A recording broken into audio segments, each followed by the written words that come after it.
I have beef with Anna today. I'm starting off hot. I'm literally okay.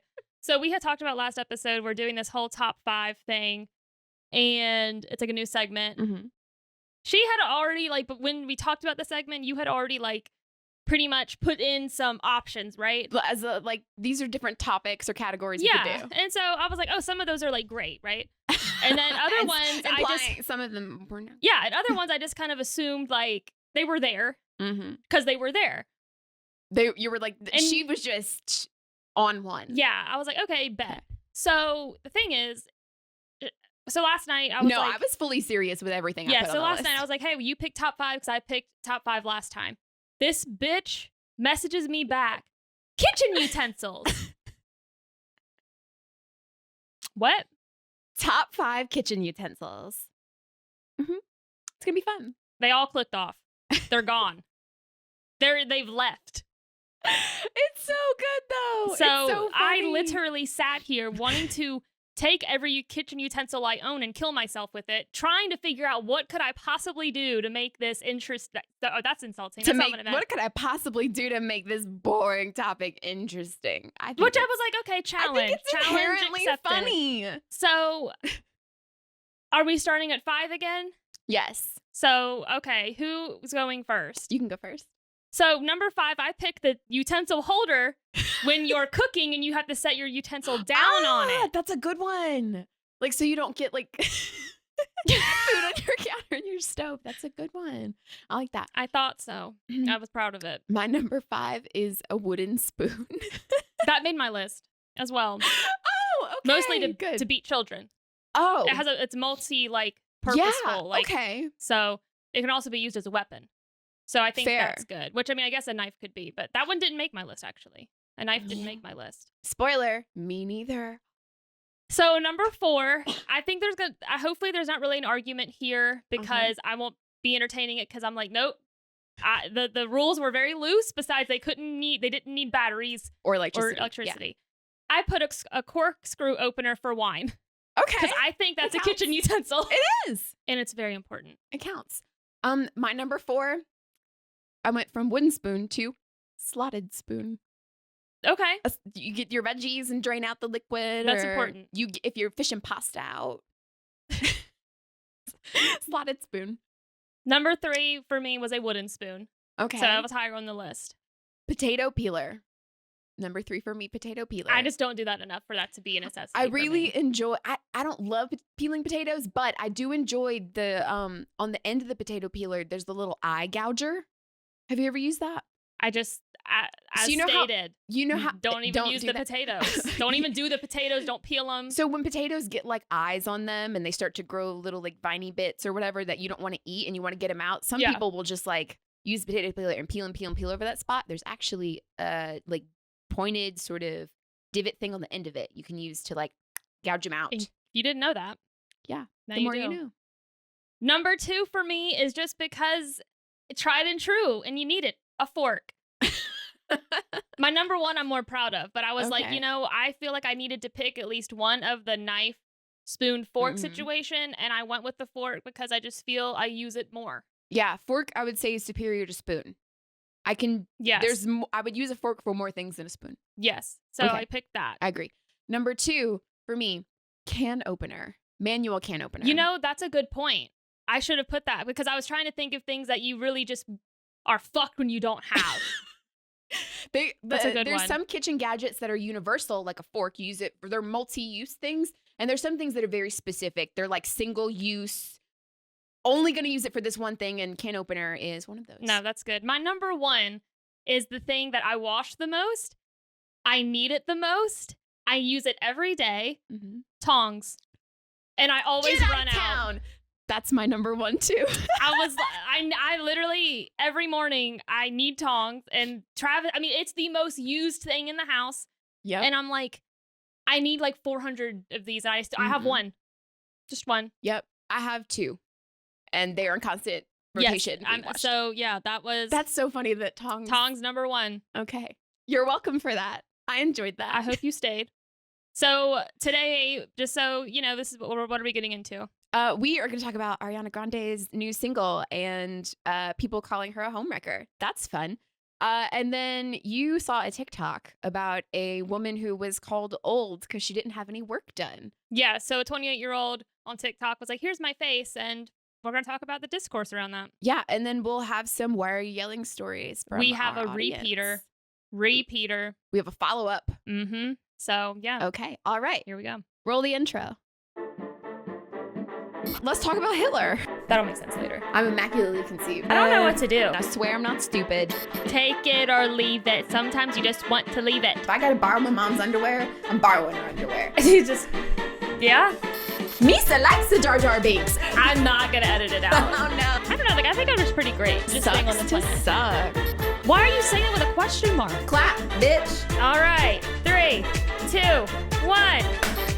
Action.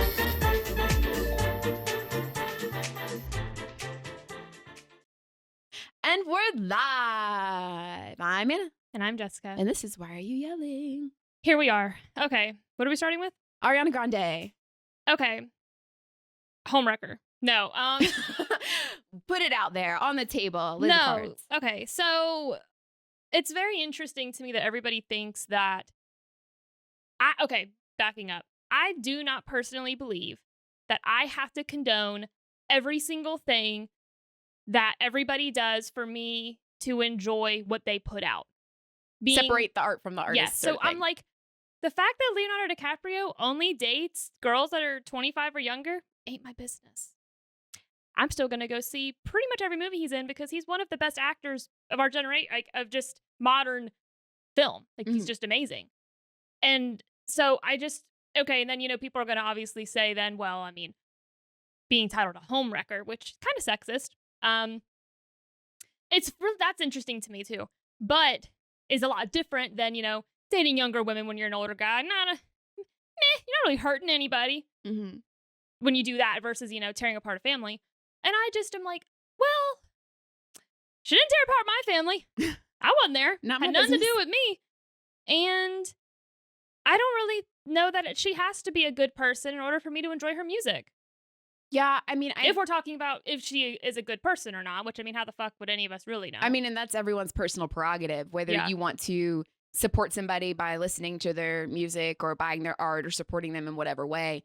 That's your personal prerogative of if you think that if they have reached your boundary of what you would consider like the shitty threshold of like, how shitty of a person can you be? Oh, that would be interesting. It would be very funny if there was a celebrity who was like, how shitty can I be? Like, how shitty of a person can I be before people stop supporting me if the stuff I make is good enough? Like, is there anything that I could do that would make them stop buying, supporting, listening, watching, caring about what I do? I think that's what Kanye's trying to do. True. I think so Travis, interestingly enough, he has a new album coming out. I think it's called Vulture. And Travis has literally been going so he's like, it's going to come out Kanye announces it's going to come out this day. And he's like, yes. Travis is like, let me go listen. Then Kanye has then announced, actually, I've pushed it back. And he's done that like 2 or 3 times. And Travis is like, what the fuck? Put it out. But I'm like, it's interesting to me, though, that like Kanye has had so many controversies. And I mean, people still flock to his music because because the stuff he's done in the past has been good enough to give him the benefit of the doubt to an extent with like certain things. I also think people just, and sometimes I think people are they've got their claws so deep into their fandom or their opinion about a person that they're like, I'm going to sink them even deeper when you're telling, I'm like, no, you just don't get it kind of a thing. So it almost makes those supporters even, once their person is kind of like, doing negatively, people are like, no, I'm gonna dig, I'm standing stronger for this person, like you're not changing my mind type of a thing. It's almost like, no, I really know him, like I know who he is deep down, and bro, I mean, which I get. Know that he's a good person, and there's nothing you could say about him or what he's done, like, and there's always a way to justify 100%. or excuse what they've said or which done. Everybody's has someone they've done that 100%. for. I'm like, me and you talk about it, I'm a whole Shane Dawson sympathizer, empathizer, excuser.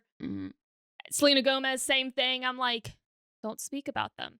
Yeah. Taylor, there's a lot of people that it really it comes down to your personal boundary of like, is if what they have created has affected you in such a way that's like, in whatever way that it is, if that is stronger and that feeling is stronger than the like bad or negative things that they've done, then that's always going to win out, and you're going to find ways to excuse or 100%. Explain away. That being said, though, it's interesting, but with Ariana's thing, I feel like the conversation like that I wanted to have of it, and it kind of even goes back to, I don't know that we talked about this on the podcast or not, I don't remember, the Jonah Hill thing with his ex-girlfriend, when it's like, okay, but does somebody deserve to be canceled and their career to be stripped from them just because they might be kind of a shitty person in their personal life? Like, do they put out good movies? Do they put out good music?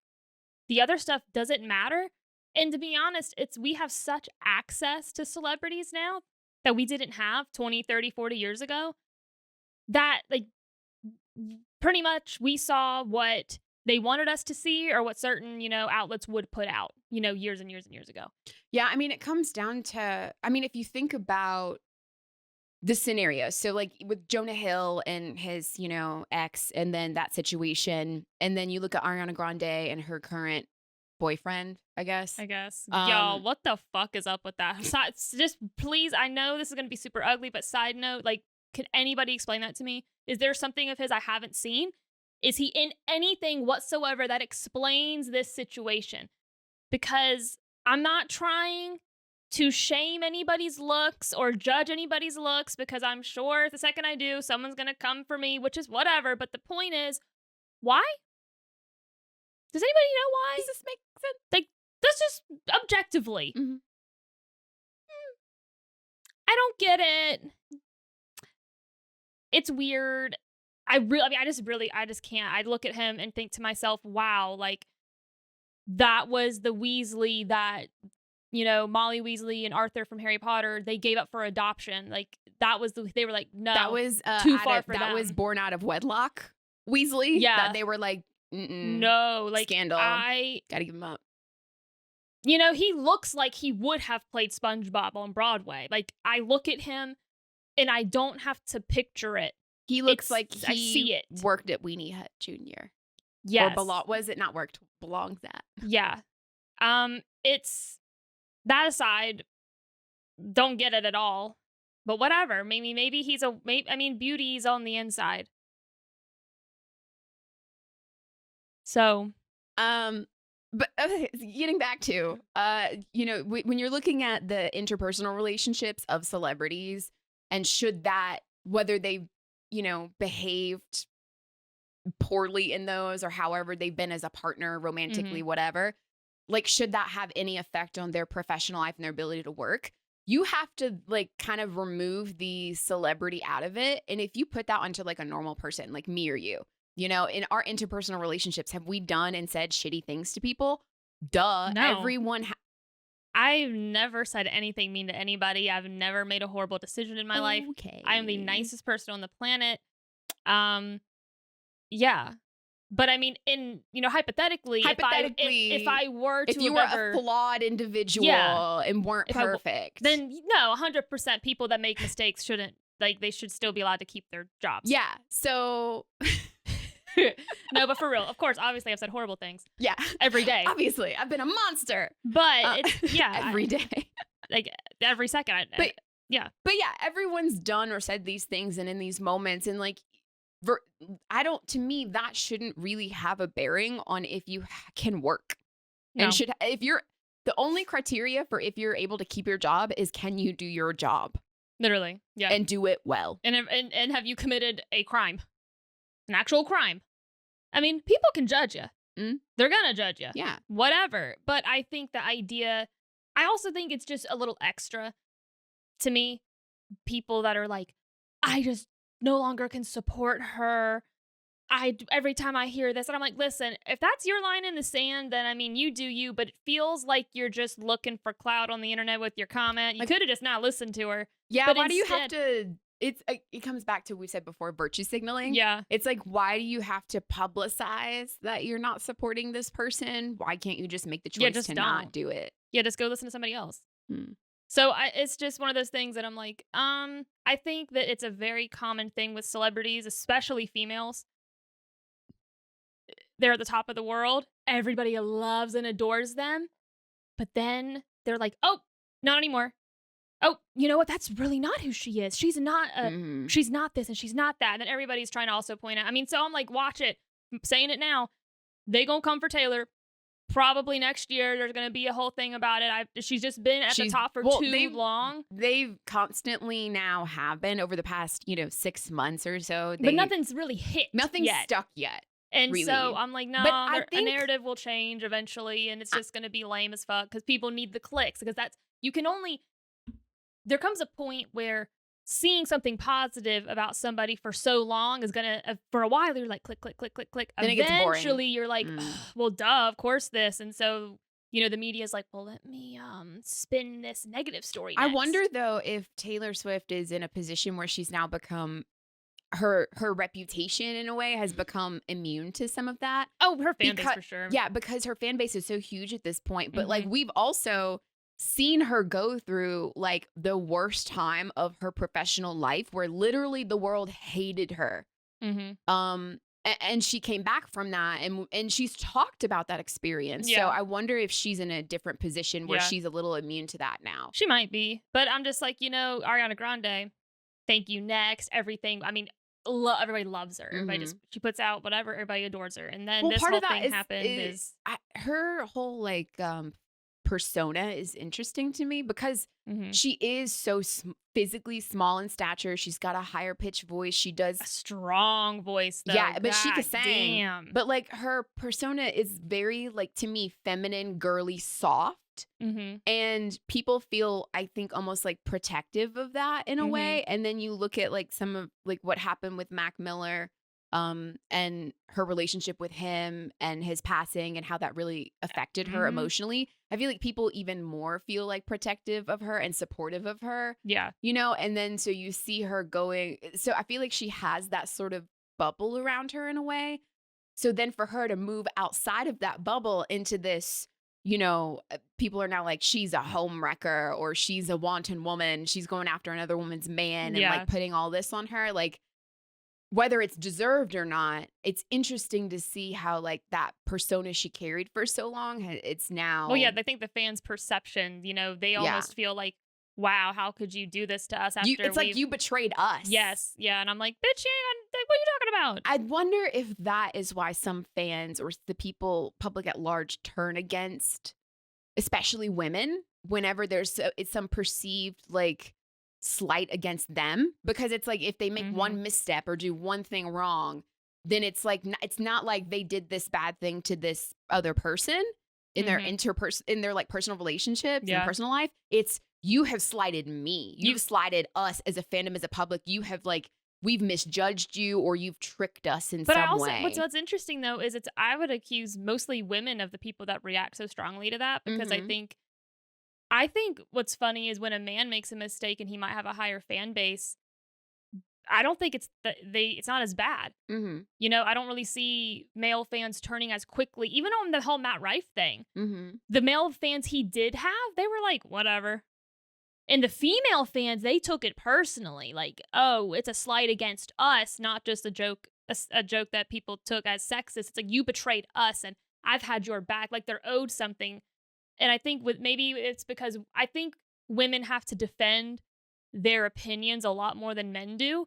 So the second that someone they've defended, like, women saying Matt Rife is funny, it's not just because he's good looking. And then he makes a sexist joke against women. It's like, bro, what the fuck? I've been like defending how fucking funny I think you are. And then you make this joke that I take personally versus, which I think is just stupid. But, Ariana Grande, maybe you've had to defend why you like her, why you like Taylor, why you like whoever. So the second there's a misstep that's perceived negatively, I think women take it so much harder than men because they've had to defend their opinion of this person, probably and everybody around them. You know what is interesting? So then that makes it men's fault that women have this reaction. I'm not even joking, because women feel the need to defend the things they like so strongly because men, and again, very generalized. We obviously know not all men. Not all men. Yeah. This is very just general public at large, right? Yeah.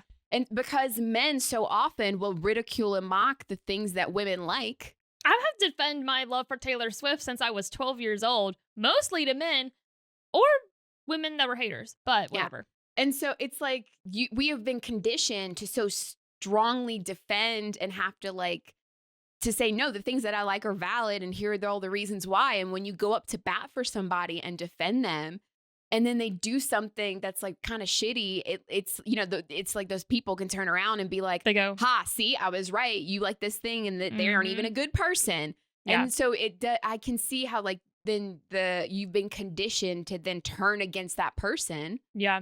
I could see that. So it's men's fault. It's all their fault. Yeah, I would agree. I think that it's just one of those things that like with anything, it's like women kind of have to always defend why they like something more. And I also think too, it goes back to like, if I'm bad at something, it's because I'm a girl, not because I'm just bad at it. Mm-hmm. Or, wow, she's really good for a girl. Mm-hmm. But it's like sometimes I feel like when a woman has defended her opinion about whoever or whatever it is, and there's some negative connotation around it later, people are more likely to go, oh, well, look at this. Look what happened. What about this? And what about that? Mm-hmm. And so like, and you know, an example for me is I will forever be linked to Johnny Depp and anybody who knows me. Anything that happens to do, like, it gets brought up to me. Anything. I mean, forever. Mm-hmm. So it's because like, I so strongly for such a period of time loved him and would defend him, which has changed.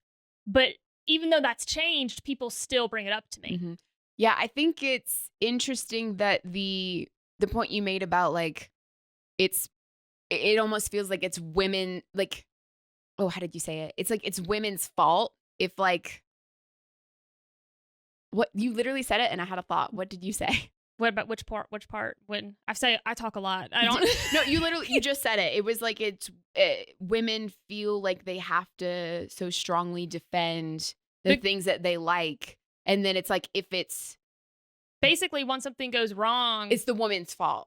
Well, I'm saying something. I had said something basically like, once something goes wrong, more people are quickly to point out to a woman, oh, well, did you see the person you love so much? Mm-hmm. Blah, blah, blah, blah. Like, I don't see anybody. I feel like if a man likes somebody and he's bad for the Kanye, mm-hmm. Do you think men they don't give a, first of all, they just don't give a fuck. Mm-hmm. I think they get the privilege of not caring as much as like we've kind of been programmed to. But no one's ever like, well, hey, I mean, you still like Kanye after that fucked up thing he did? And they're like, yeah. Mm-hmm. But that's because men aren't held up to this pedestal that women are. Yeah. They're not held up to that standard. I think that oftentimes the perspective is not, this thing is stupid and that's why women like it. It's women like it and that's why it's stupid. It's not that I think it's both. I think it can be both depending on like what it is, because mm-hmm. I do think, yeah, because I mean, you can use Taylor Swift as an example. Mm-hmm. So, you know, if you're looking at it objectively, Taylor Swift is like phenomenal singer-songwriter. Like, is she the strongest vocalist? Would I ever call her a vocalist, no. quote unquote? No, she's not Adele. She's not Beyonce, but she's a strong singer. She's an incredible, like, I think the best the best songwriter mm-hmm. of our generation, for sure. Yeah, she's one of the best songwriters. Yeah. Sure. And like what, Ryan Tedder. Yeah, so you can look at it, I think objectively, you can look at it that way, right?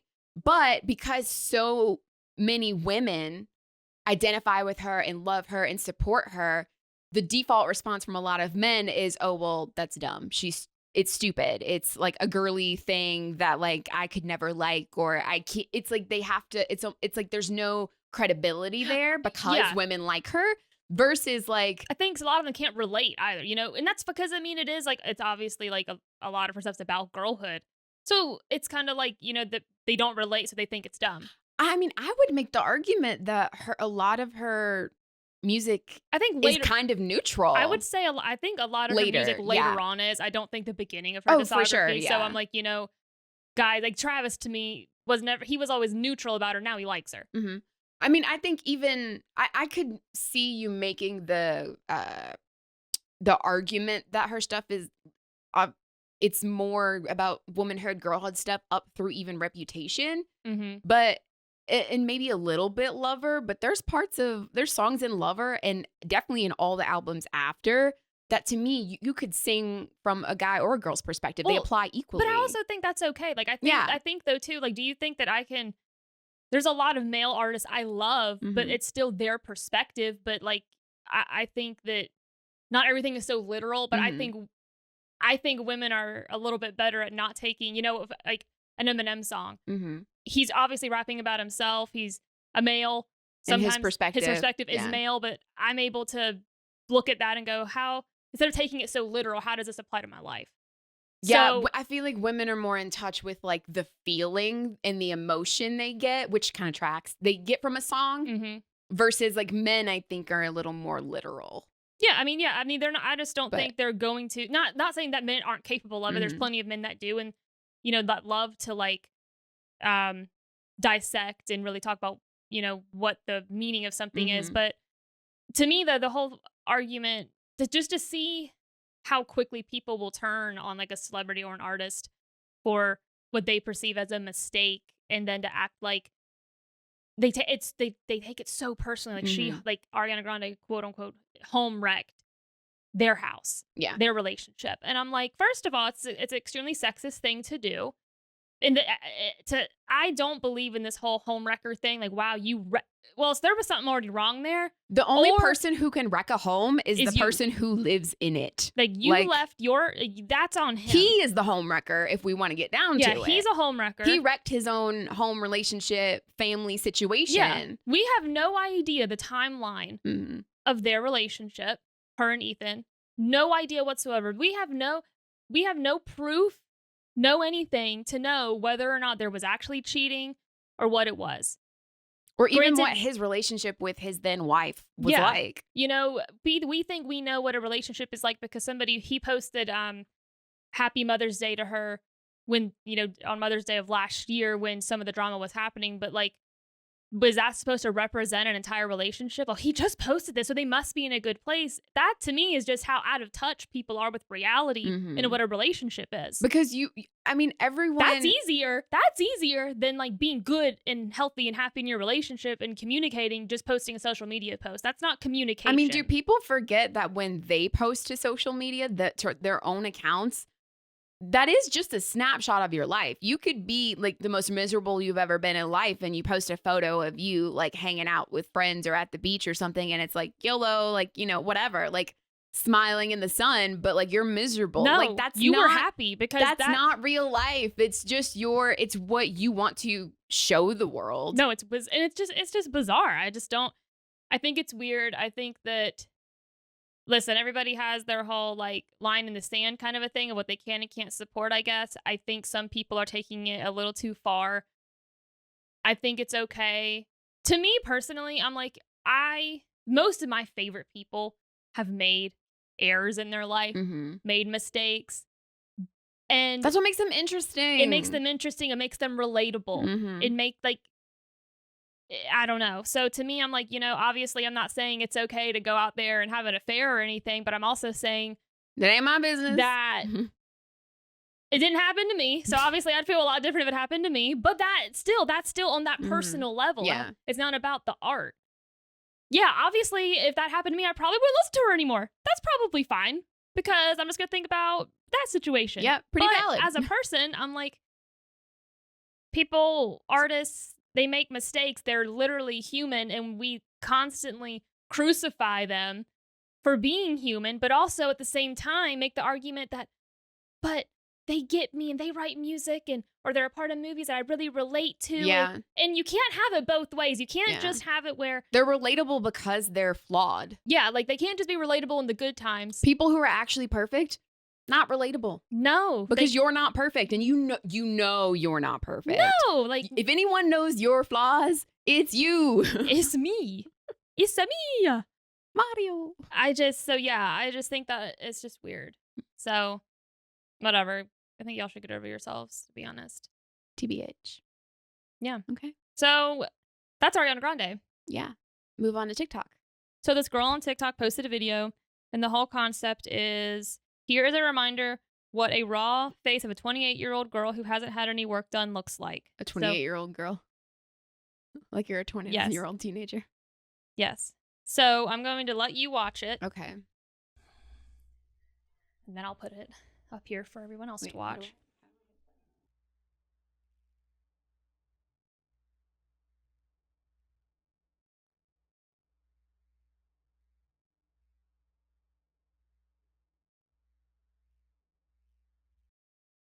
Is that it? Is it done? Yeah. Okay, so she posted that, and she's beautiful. Literally gorgeous, right? So she looks like a woman to me. This comment, the first 2 comments that I screenshotted, and then there's 7,000 comments on this video. Holy shit. The first comment I screenshotted is, "Stay out of the sun, geez, woman." The second comment Rude is, "You're lovely, and while 28 isn't old, of course, you just look a little older. I feel like you don't wear SPF though." If you scroll I didn't scroll, it was hard. It was rough, y'all. So there were a lot of younger, I would probably say teenagers. I obviously don't know how old they were, but that are like, "Oh my God, this is my worst nightmare."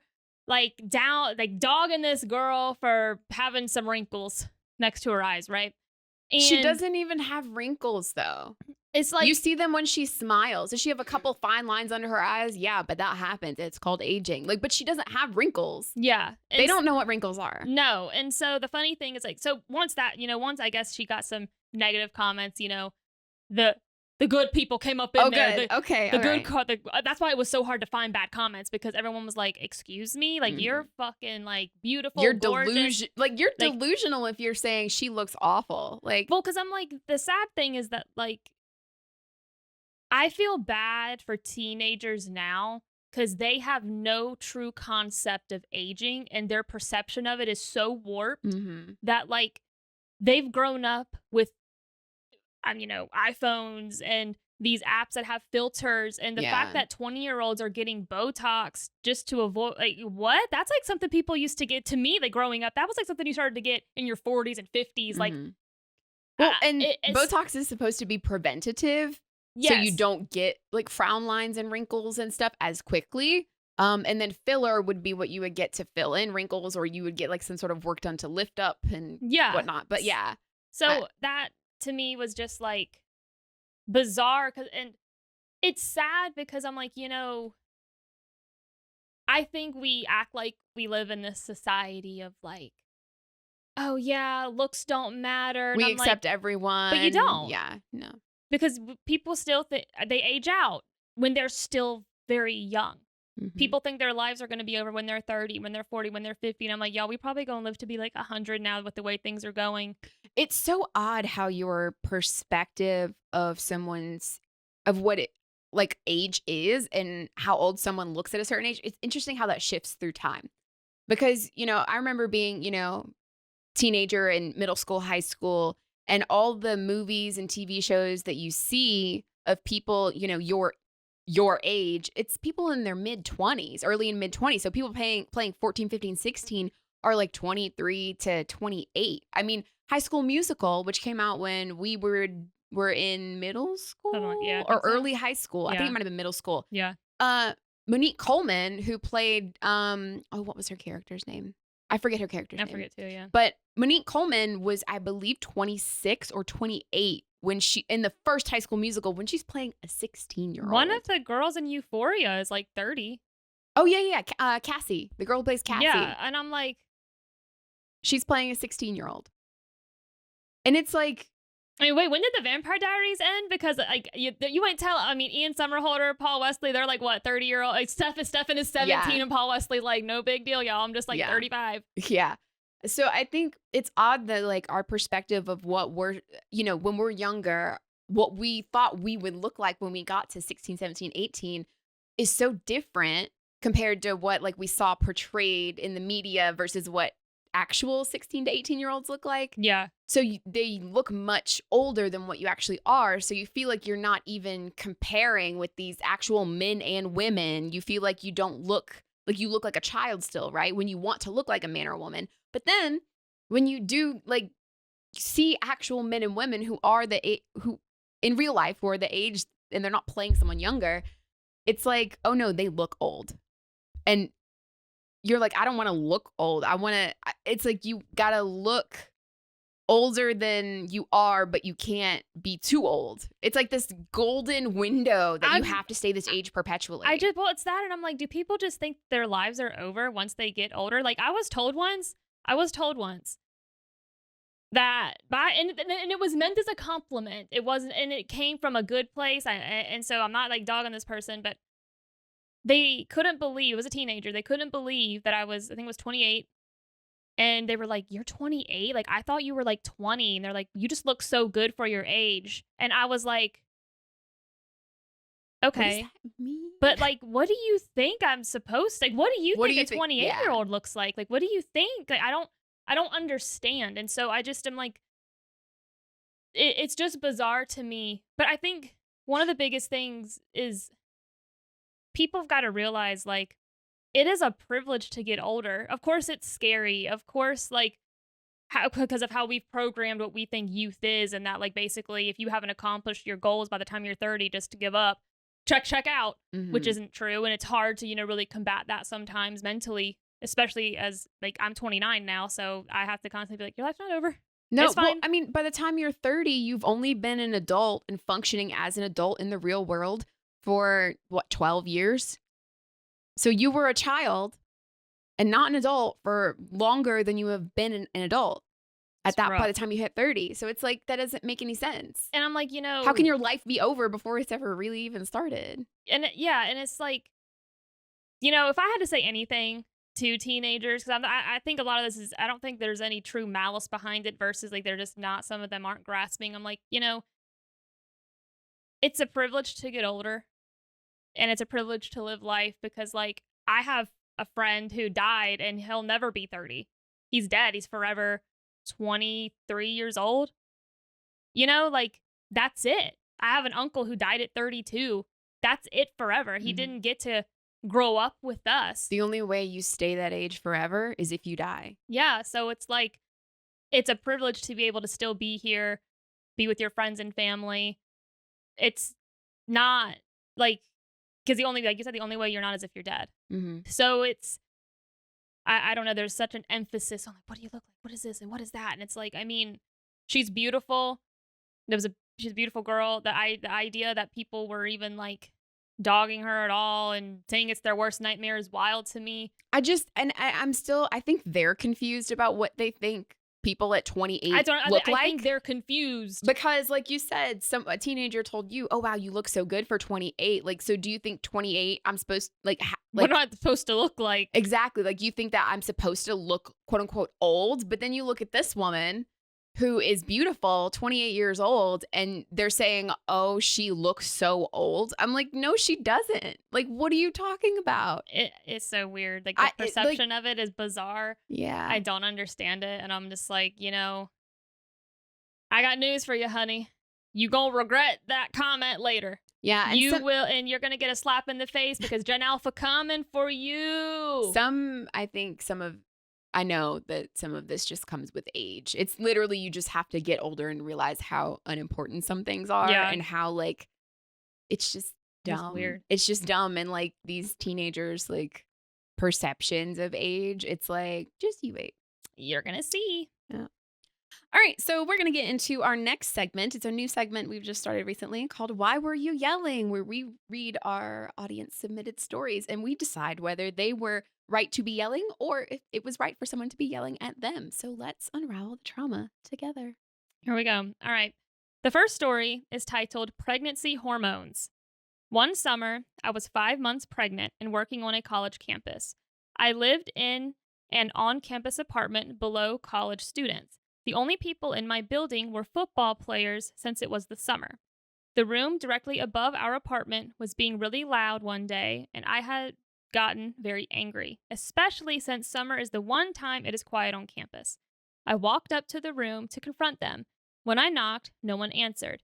In my rush to confront them, I had left my work key in my apartment.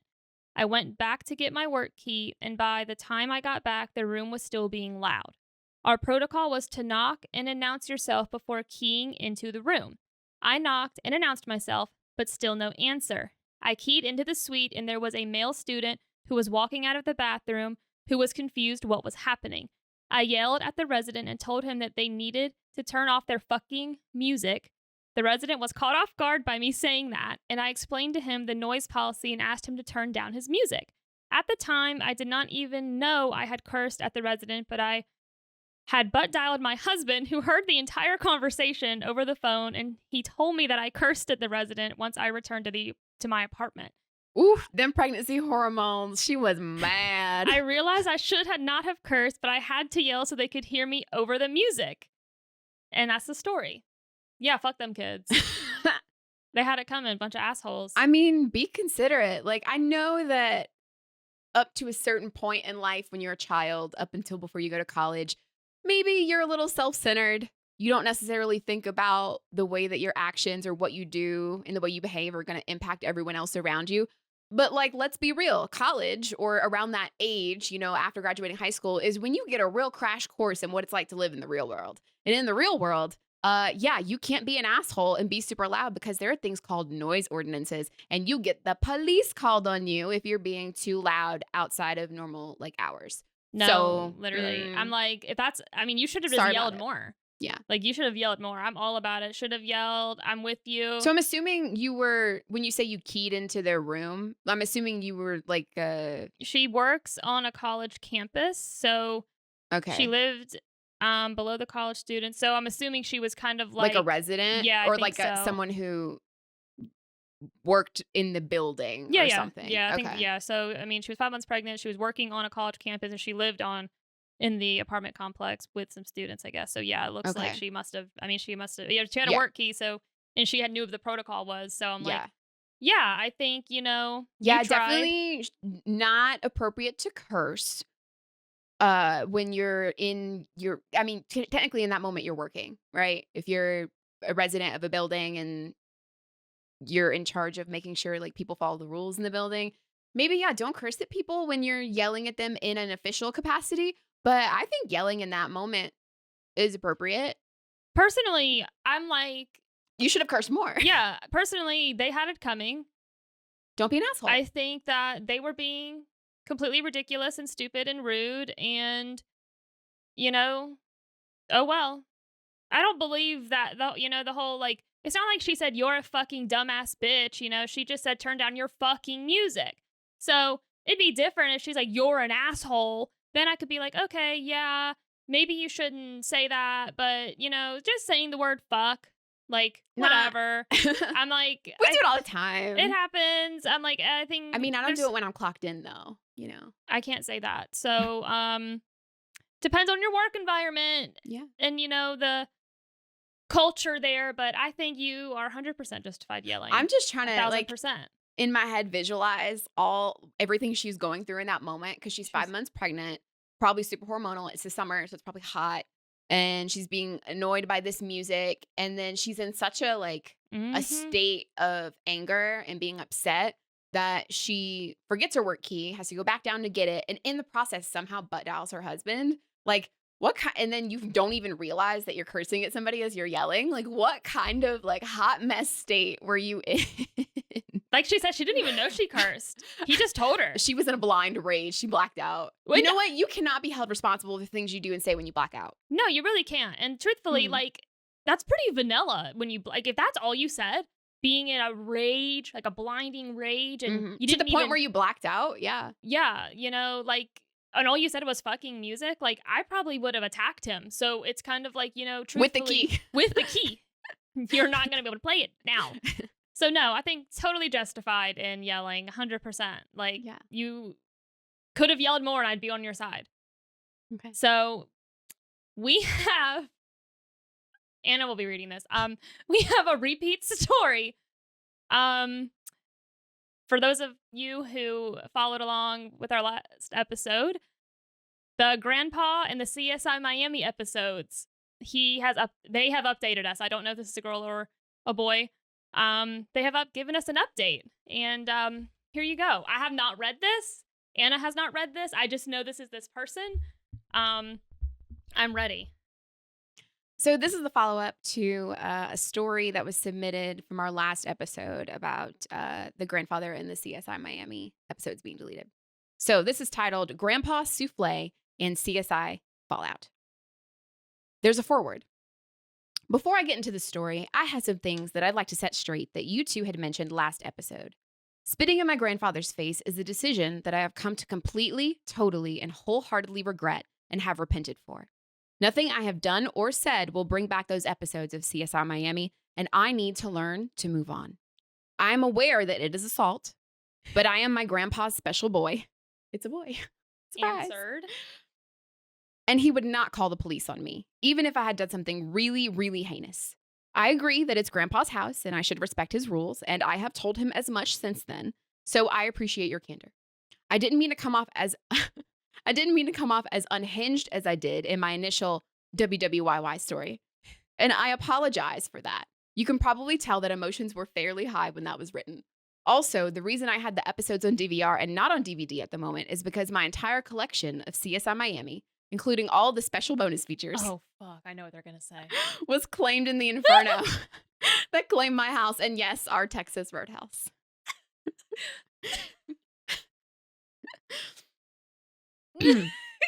Not the bonus features. Not us wondering why don't you just own this? Well, I did. I did. Sorry. Anyway, on to the actual story. Grandpa also apologized to me after a little persuading from Polly, his girlfriend, who actually helped to de-escalate the whole thing. Things were going okay until just a few nights ago when Grandpa came into my room late at night and said, quote, "Listen, my name.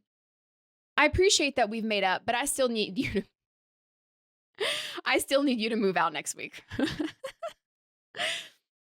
I couldn't believe what was being said to me, but I restrained myself from hurling a hefty dose of obscenities towards the old man and simply asked him why. To which he said that Polly's son and his girlfriend needed a place to live and that I had the money to get a new apartment. I told him that wasn't fair and asked if he wanted more strangers living in Grandma's house.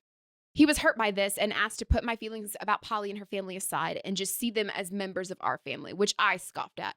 I yelled, "You are allowing the walls of Grandma's castle to be sieged by foreign forces."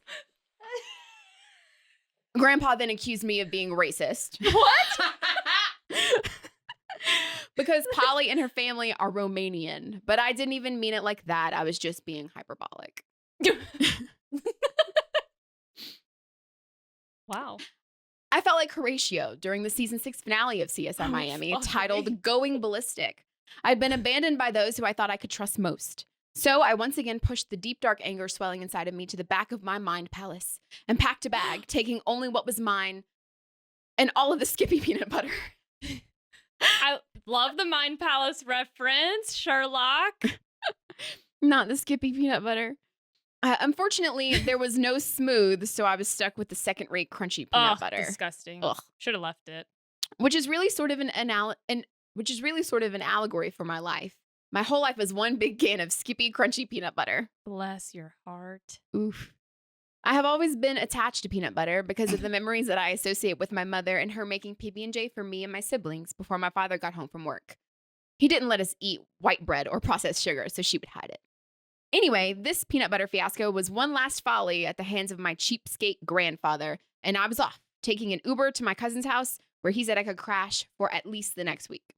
So that's where I sit now, writing this after watching the new episode of your podcast. My cousin doesn't think I should be airing family drama on the internet, but I told him that it was completely anonymous, and that seemed to tide things over with him. Anyway, did you think there's a way to repair things with my grandpa fully? Ideally, I would like to be moved back into his house and starting my pilot's lessons by next week. Please let me know because you guys have given me good advice so far. So this is more of an advice segment than a why were you yelling, which is great because I love this. Okay, so first of all, thank you for returning.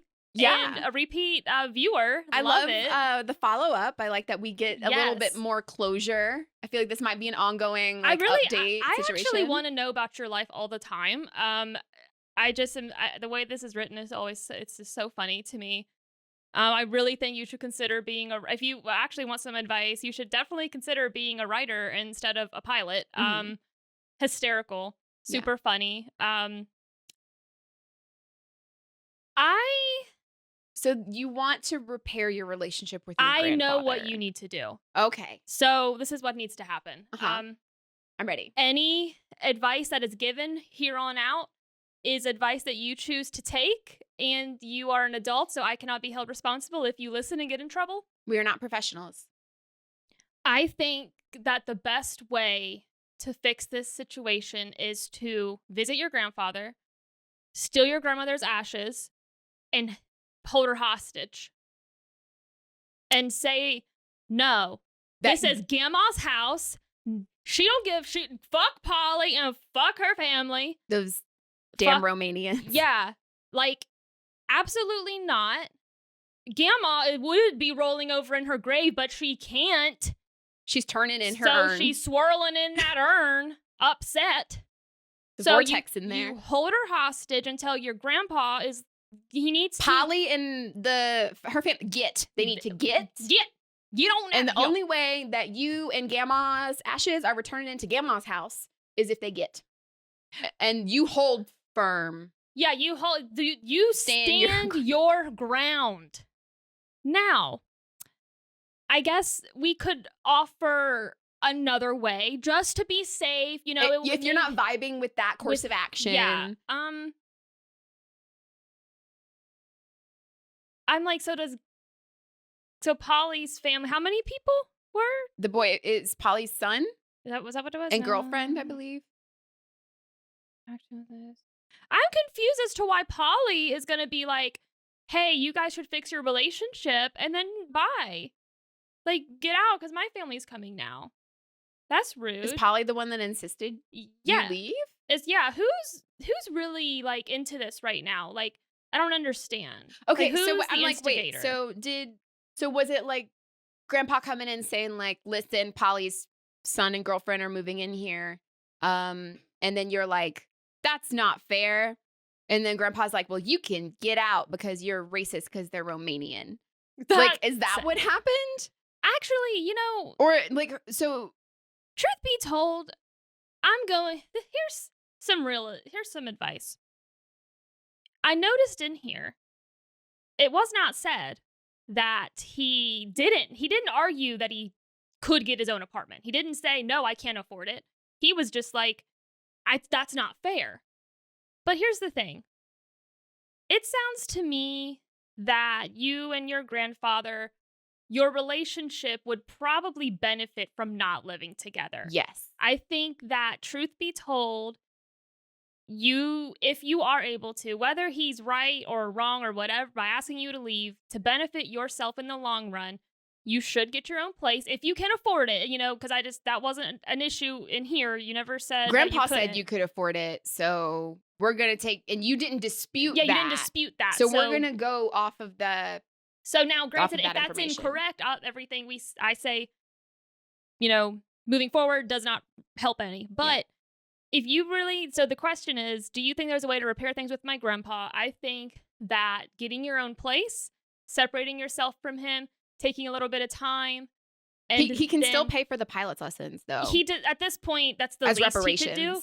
So really stay firm. Like that's 100% he should be paying for those at this point. Yeah, say, Grandpa, I will not hold hostage Grandma's ashes, and I will get my own apartment, and I will not speak disparagingly of Polly or her Romanian family as long as you pay for my pilot's lessons. There's it's a negotiation. It's a give and take. It's not quite blackmail, but it's negotiating. Yeah, you're just negotiating the terms of everything. That's not blackmail. You're negotiating Grandpa's surrender. Yeah, I mean, you're just getting like what's owed to you. Yeah, and you're doing it politely. Mm-hmm. So I think you would benefit from getting your own apartment. And you know what? Just for the hell of it, throw in the Skippy crunchy peanut butter. Be like, Grandpa, I'll give you back the peanut butter. Give it just back. As a freebie. I'm just getting to sweeten the pot. To be honest, like I think it's kind of like a dig. Here's this shitty crunchy peanut butter. I don't want this shit anyway. Like, and you know what? You get yourself the good peanut butter. Yeah. And you hold that at your house so that Polly and her Romanian family can't eat it. Yeah. Because that's going to be the next issue. If you move back in, there's going to be a bunch of fights. Actually, that's good content. Move back in for sure. Don't get your own apartment. And start a fight. All live there together. everybody lives You know there. what? That's more fun for us. So that's our official advice. Because do that. I'm feeling like the way that this family is functioning, we should have a story from you every time at this point. So the only way that's going to happen is if you all live together. We're going to have to give you a moniker, like a pseudonym. Can you give us some options that we can call you? Yeah, just so we don't have to keep saying Grandpa Souffle guy? Yeah. Like, give us some name, like some, you said monikers? Yeah. I'm going to call him Sherlock right now because he said Mind Palace. Okay. But give us some other stuff because I actually don't want to be calling you Sherlock like that. Yeah. So, yeah, we're going to call you Shirley for short until you tell us what to call you as a form of, like, not punishment, but. Well, Sherlock is a girl's name. I know. Is it? No, that's a. No. Oh. Sherlock. Is that a reference to the show? Yes, it's a reference to the show. Hopefully the Mind Palace thing was a Sherlock reference because I was like, that's the only place I've heard that before. Yeah. So. Okay, Shirley. Also, and you know, if you don't want your own apartment, I feel like we need an explanation as to why you want to stay with Grandpa, considering you guys really just don't seem to like each other that much. Mm-hmm. I know the housing market's a little, like, rough in some places right now. Yeah. So maybe I feel like you just haven't had enough time to find a place. I have some follow-up questions I would like the answers to so we can really dissect this more. I need to know, are you able to live on your own? If so, why do you want to continue to live with Grandpa? Unless your angle is to, like, live in that house and wait Grandpa out. Then you get Grandma's castle. Yeah. Is that the plan? Okay. Is that what listen, we're on your side, Shirley. Yeah, 100%. So we just need to know a little more information to help you plot and plan. Yeah, for sure. Also, yes, please reassure your cousin everything is anonymous. Yeah. So, you know, I doubt your grandpa watches. Yeah. If he does, what up? It's not really airing family business because no one knows who your family is. No. It's completely anonymous. Yeah. So, to repair things with Grandpa fully.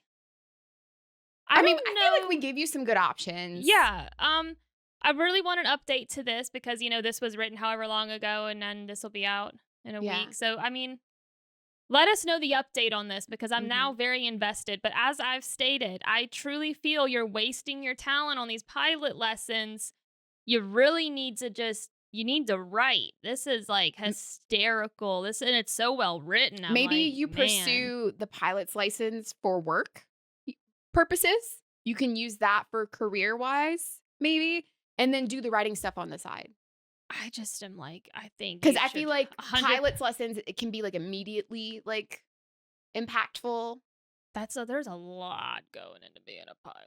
But I mean, you just got to do enough flying. But I mean, once you get the license, though, like you're immediately. I think you should hole yourself up at your grandma's house with her ashes. Lock yourself in there with a bunch of Skippy peanut butter, so you don't ever got to leave us to go to the bathroom, and just write. And then that's whew. But yeah, so I would really love an update on that. But I mean, practical advice: move out. You'll be happier. Yeah. If you want to make it spicy. Move back in or hold grandma hostage. Her ashes. Just her ashes. But yes, please reply and tell us what to call you. And please submit again. Like at this point, I love this person. The Skippy peanut butter got me. My first dog that I ever had was named Skippy, and it was because of the peanut butter. So I feel connected to this person. Okay. Skippy. Yeah. Okay, that wraps up that. This person really knows how to make that segment interesting. Yeah. I hope they never stop. I feel connected to them. And I'm like, I just keep thinking, who is this person? So if you want your story read on a segment of Why Were You Yelling, you can click the link in the description of this episode. Or if you're on social media, in the bio, it's there. It's a Google form. You fill it out, tell us your story, and we'll read it. Yep, you just title it, and in the next section, tell a whole story. So yeah, guys, that's this episode. Yeah. We'll talk at you next week. We'll talk at you next week. Bye. Bye.